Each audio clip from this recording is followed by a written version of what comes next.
Welcome to the Idea Lab. In this video, we're going to continue our discussion about classroom communities by focusing specifically on what do we do when we have two students that just aren't getting along. Sometimes we build that great relationship with our students where our communicating with them is fine, but amongst themselves, they're not necessarily getting along very well. So, what do we do when we have two students that just aren't getting along? When we have these personality clashes that are removing that sense of community we're trying to create, killing that sense of safety that we need? Well, one thing we can do is we can create rules of engagement. Rules of engagement, also known as conflict norms, are how are we going to interact with each other in this classroom, especially in terms of when we're engaged in conflict. Conflict by itself is not a bad thing. In fact, conflict is absolutely necessary for deep learning to occur. We have to challenge each other's ideas. We have to work through those disagreements to get to a deeper level of understanding. And so conflict is a good thing to have in the classroom. However, that conflict has to be productive. It has to be focused on the topic at hand, on the things that we're learning. When that conflict is focused on personal disputes, it's not useful, it's simply a distraction. So if we can create some rules of engagement, we're going to be able to engage in better conflict, more useful conflict.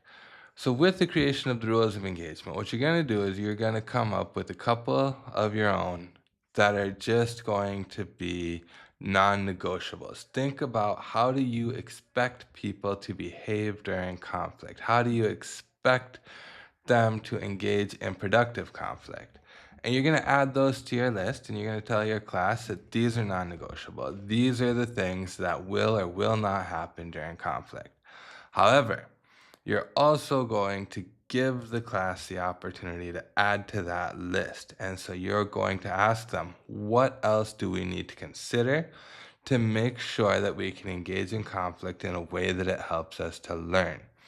Now, we're working with primary students here, and so it's going to be useful to first introduce the idea of conflict and disagreement and have a little discussion before we jump into creating these conflict norms. And so the rules of engagement are going to help us to have more productive conflicts. However, by themselves, they're not going to do all of the work. We're going to have to reinforce them. We're going to have to redirect students to them when they're violating those rules, remind them, hey, this is what we agreed to. Let's try that again and practice doing it in this way. But then we're also going to have situations where the rules just aren't enough. There's still going to be disagreements. There's still going to be personal conflicts.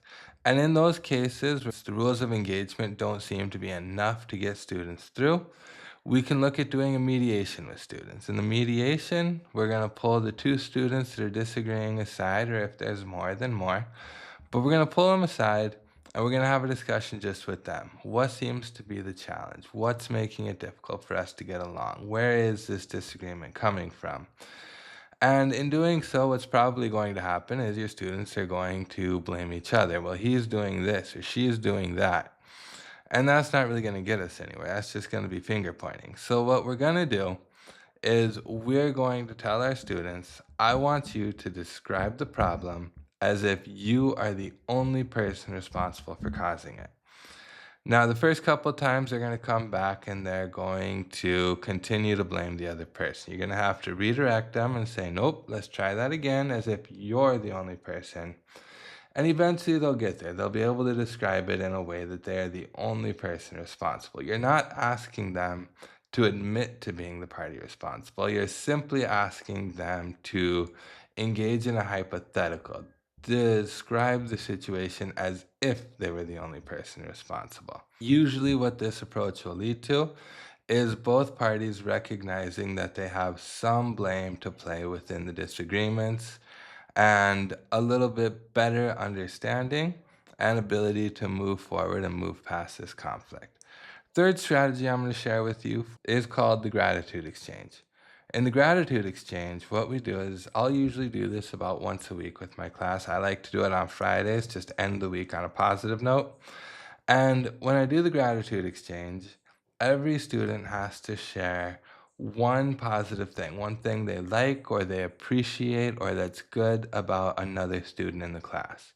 At the beginning of the year, when I'm just introducing this concept, I'll let the students pick who they are giving that gratitude towards. But as the year progresses, as they really get to a point where it's becoming a little bit more natural for them to see the good in another person and the bad, I'll start to assign them the person that they're going to give that gratitude for. It's much easier for us to share gratitude for somebody we like than for somebody we don't. But the point of the gratitude exchange is for it to become second nature for ourselves and for our students to see the good in another person. So having them give a gratitude for someone that they don't necessarily get along with or somebody that they're just neutral towards is going to be harder for them to do. And it's going to really help to reinforce this idea that our first nature is to see the good in a person. And second, we can see those challenges. Thank you for tuning in to this video and continue to watch for more ideas as to how we can build upon our classroom communities.